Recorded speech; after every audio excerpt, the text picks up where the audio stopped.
Question है हिंदी में विजातीय। विजातीय वर्ण कौन कौन से होते हैं? विजातीय वर्ण कौन सा है? विजातीय विजातीय वर्ण ऐसा वर्ण जिनका उच्चारण अलग अलग होकर होता है, अलग अलग होकर अलग अलग होता है, उसे बोलते हैं विजातीय वर्ण। लिखो कॉपी में, ऐसे वर्ण जिनका उच्चारण भिन्न भिन्न स्थानों पर होता है, भिन्न भिन्न स्थानों पर होता है, स्थानों पर होता है, भिन्न भिन्न स्थानों पर होता है, उसे कहते हैं विजातीय वर्ण। ऐसा वर्ण जिनका उच्चारण समान स्थान पर होता है, समान स्थान पर होता है, उसे बोलते हैं सजातीय वर्ण।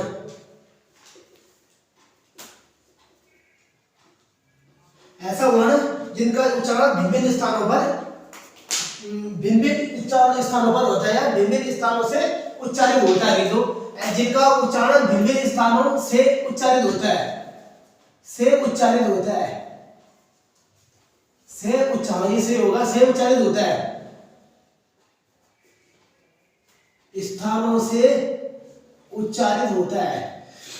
ठीक है, ऐसा वर्ण जिनका उच्चारण भिन्न स्थानों से उच्चारित होता है उसे बोलते हैं विजातीय वर्ण, और जिनका समान स्थानों से उसे बोलते हैं सजातीय वर्ण। ठीक है, हिंदी में वर्णमाला का कॉन्सेप्ट है, वर्णमाला का ये टॉपिक है तो वहां पर लिखा हुआ है।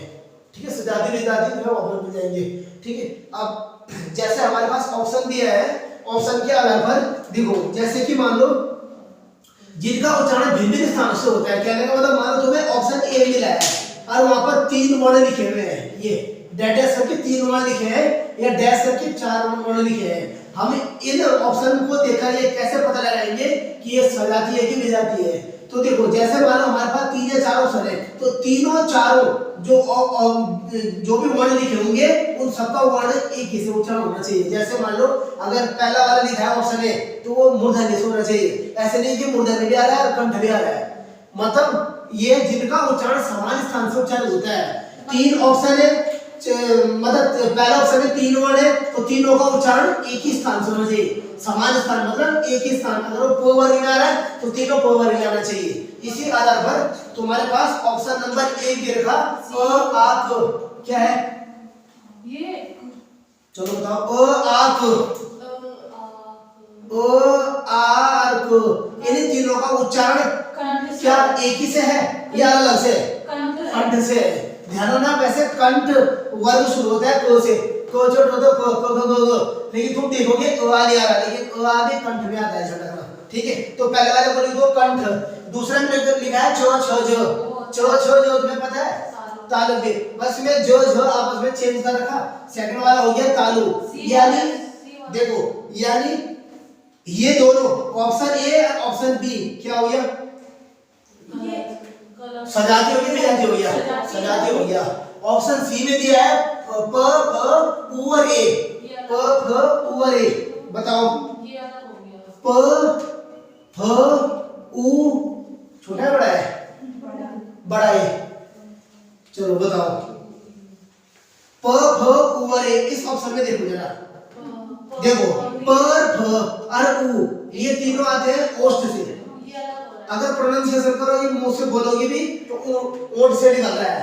हमारा बचा ए आता है अ प्लस उ, अ प्लस उ बराबर ए, बड़ा ए। ठीक है, ये हो जाएगा हमारा कंठोष्ठ,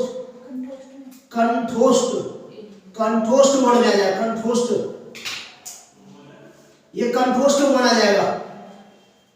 ठीक है, कंठोष्ठ वर्ण आ जाएगा हमारा क्या? ए। अच्छा, अब बताओ प फ उ ए सजातीय विजातीय? विजातीय मिली है?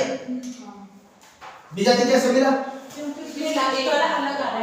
चलो, जिनका उच्चारण भिन्न स्थानों से होता है उसे बोलते हैं भिन्न स्थानों का मतलब क्या होता है?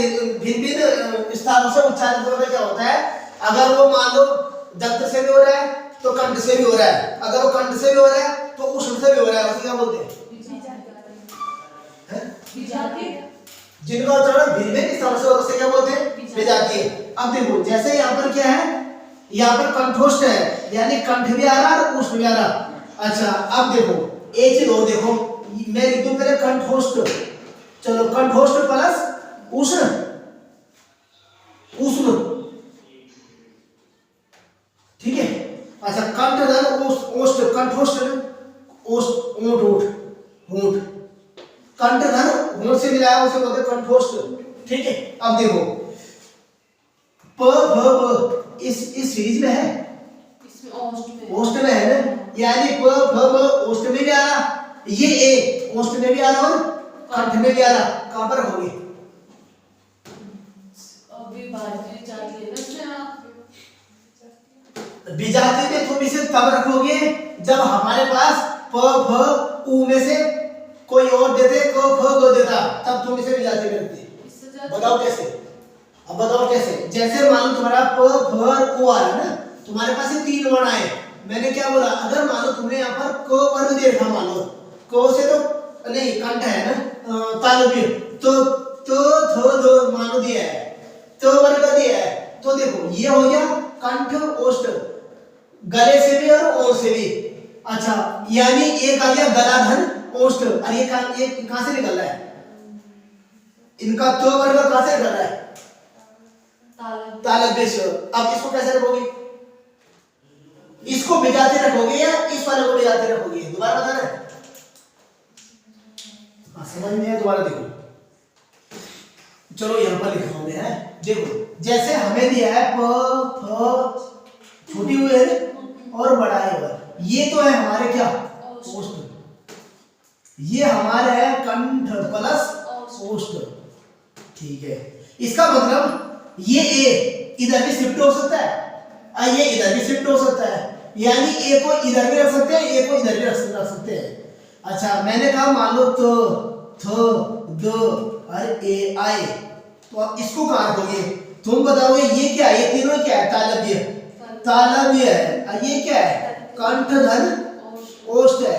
अब जरा ध्यान रखना, ये क्या शिफ्ट हो जाएगा? नहीं। अब बताओ सजाती कौन है विजाती कौन है? है ऊपर वाला मतलब तुम्हारे ऑप्शन वाला क्या है? तुम्हारे ऑप्शन वाला क्या है? हमने तब सी वाला नहीं जो तुम ये वाला है तो ये ऑप्शन सी क्या है? प भ उ ए सजाती है कि विजाती है? सजाती होगा, सजाती होगा कि सजाती है? सजाती है। सजाती है। सजाती की परिभाषा क्या लिखा है? जिनका उच्चारण समान स्थान से होता है। हालांकि हमारा कंठ भी लिखा हुआ है, लेकिन मैंने क्या बोला, ओष्ठ भी तो है, ये इधर भी तो शिफ्ट हो सकता है। यानी अगर मैं कंठ हटा दूं, मैं बोलूं ए ओष्ठ है, तो सही तो है।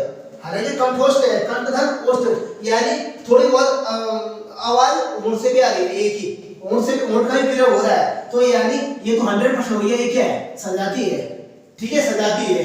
अब बताओ लास्ट। अच्छा अब लिखा है हमारे पास अंग, अंग अहर ह, ठीक है, अंग अहर ह, ऑप्शन डी हमारे पास ये लिखा अंग अहर ह, इसको लिखो। चलो बताओ मुझे, अंग अह ह, बताओ अंग का प्रयोग कहां से होता है? अंग। अच्छा अंग को बोलते क्या है? कौन से स्वर बोलते हैं? अंग दो कौन से व्यंजन होते हैं? अयोगहावण है, अयोगहावण है। देखो अंग का प्रयोग होता है नासिक से,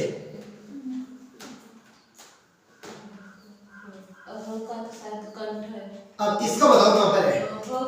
कहां पर है? कंठ में। तो नासिक के प्लस कंठ बराबर सजाती की विजाती? विजाती है। अब बताओ क्लियर हुआ नहीं हुआ? चारों ऑप्शन देख कर क्लियर हुआ नहीं हुआ? वैसे अगर मैं ऐसे बताता ना पहले का डी, तो कुछ समय तक डी रहता है, समझ में जाता है कि डी हुआ कैसे। मैंने चारों ऑप्शन को बता दिया सही से, ठीक है।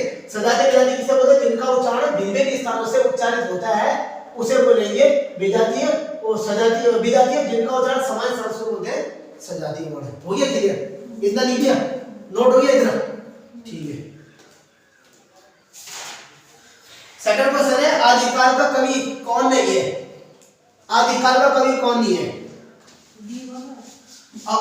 वो बताओ, आंसर बताओ, आदिकाल का कवि कौन सा नहीं है? आदिकाल का कवि कौन सा नहीं है? मरी मोहम्मद जायसी। जैसी भक्ति काल के वहीं पर लिखना, जायसी नहीं है, जायसी भक्तिकाल के कवि है। और पूछा किसका रहा है, पूछा किसका रहा है हमें, आदिकाल का, तो मरी मोहम्मद जायसी नहीं है। ठीक है, वहीं पर लिखो स्टार्ट करके अमीर खुसरो। अमीर खुसरो ऐसे पहले कवि है जिन्होंने खड़ी बोली का प्रयोग किया है। अमीर खुसरो ऐसे पहले, ऐसे प्रथम कवि है जिन्होंने खड़ी बोली का प्रयोग किया है, जिन्होंने खड़ी बोली का प्रयोग किया है। खड़ी बोली का प्रयोग करने वाले पहले कवि अमीर खुसरो, जिन्होंने खड़ी बोली का प्रयोग किया है। ठीक है, अमीर खुसरो से पहले कवि है जिन्होंने खड़ी बोली का प्रयोग किया है। हो गया, ठीक है, 2 क्वेश्चन कंप्लीट। अगला है स्यादवाद। स्यादवाद, ये गलत नहीं होना चाहिए, स्यादवाद का संधि विच्छेद क्या है मेरे पास, स्यादवाद का व्यंजन संधि है। अच्छा, तो संधि विच्छेद करके बताओ क्या हुआ। स्या आदत प्लस वाद, तो वर्ग का पंचमा सा बन जाता है। क्या बन गया, दो, तो दो न पंचमा सा नहीं, तो का क्या बन गया, दो बन गया। ठीक है, तो का दो बन जाता है। स्याद धनवाद बराबर स्यादवाद, कौन सा संधि है, व्यंजन। तो का किसमें चेंज हो गया, तो का किसमें चेंज हुआ, तो का दो में चेंज हुआ, यानी कौन सा वर्ण में हुआ, तो दो, तीसरा वर्ण, यानी तो अपने का तीसरा वर्ण में चेंज हो जाता है। व्यंजन संधि में बताऊंगा। स्याद धनवाद बराबर स्यादवाद, हो गया, संधि विच्छेद कर देना।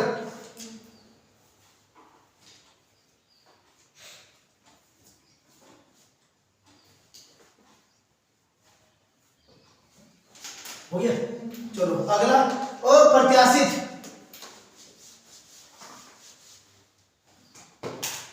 अप्रत्याशित ऐसे लिखा है, अप्रत्याशित। ठीक है, अप्रत्याशित, अप्रत्याशित में क्या बताना है, मूल शब्द, तो इसका संधि विच्छेद कर दो। अधन प्रतिधन आसाधन इत, अधन प्रतिधन आसाधन इत। अप्रत्याशित का क्या हो गया, संधि विच्छेद हो गया। अधन संधि विच्छेद नहीं, हमने से तोड़ दिया, वर्णों में तोड़ दिया, संधि विच्छेद नहीं, वर्णों में तोड़ा।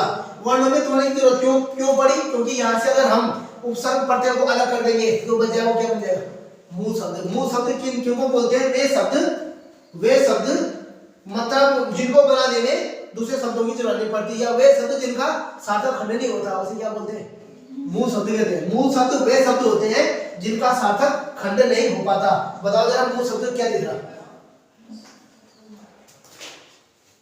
यहाँ पर मूल शब्द क्या, मुझे तो दिख रहा है यहाँ पर तुम्हें मूल शब्द क्या दिख रहा है, ऐसे शब्द जिनका सार्थक खंड नहीं होते उसे क्या बोलते हैं, मूल शब्द भी बोलते हैं। और दूसरे शब्दों में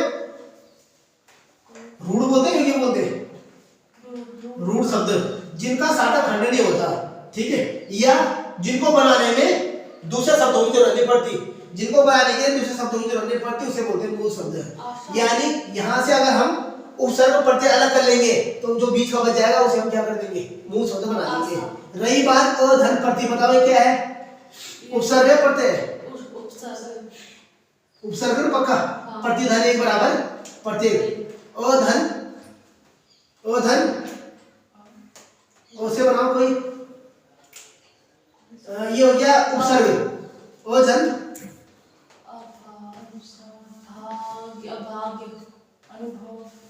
अभाग्य होता है, जैसे अभाग्य, अधन भाग्य, ठीक है, ये हो जाएगा हमारा उपसर्ग। यानी अधन प्रत्यय उपसर्ग आ गया। इत क्या हो गया, सबको बता पड़ते हैं, इत। आशा क्या हो गया, मूल शब्द हो गया। ऐसे शब्द जिनका सार्थक खंड ना हो पाए या जिनको बनाने के लिए दूसरे शब्दों की जरूरत ना पड़े उसे क्या बोलते हैं, मूल शब्द बोलते हैं। नोट कर लो।